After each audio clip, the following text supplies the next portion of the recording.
मेरे ने घोड़ा वासा जावैया रे घोड़ा वासा जावैया रे चाची के जाना का पूरा जाए भैया की घोड़ा वासा जावैया रे घोड़ा वासा जावैया रे मियाँ सिरे जाना का पूरा जा रे चारहू भैया अपन घोड़ा वासा जावैया रे घोड़ा वासा जावैया रे हंसी रे जाना का पूरा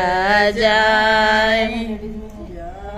जब कार्ड दे दे सब लिखा हो गए और बंद किया है सबके अभी लागे हम लोग शादी एंजॉय किए या सीता फूलवा रे जाई के पहुँचे जाना का पुरना गरिया जाना का पूरा फुलवरिया रे सीतारा खावे फूलवारी तू भारी बिलारी अरे बारी दुलारी अरे के अरे राखावो फूलवारी तो के कारी आयु तू बारी दुलारी अरे बारी दुलारी यारे के कर राखायु फूलवार ए भारी बिउलारी अरे बारी दुलारी अरे ऋषि कह राखायो फूलवार अपने बाबैया जी के बारी दुलारी अरे बारी दुलारी अरे ऋषि के राखायो फूलवारी राजा जनक दुलारी राजा जनक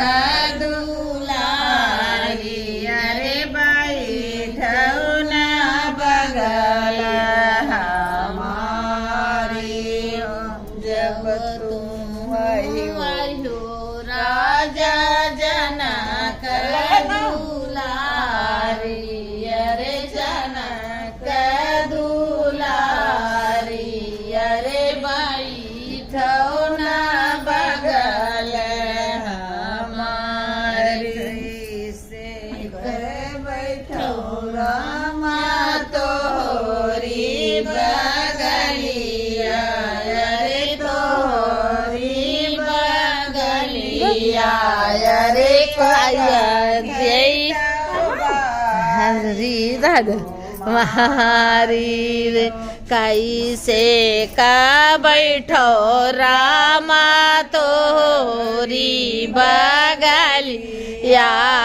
रे तोरी बगलिया यरे अबही तो बारी कुमारी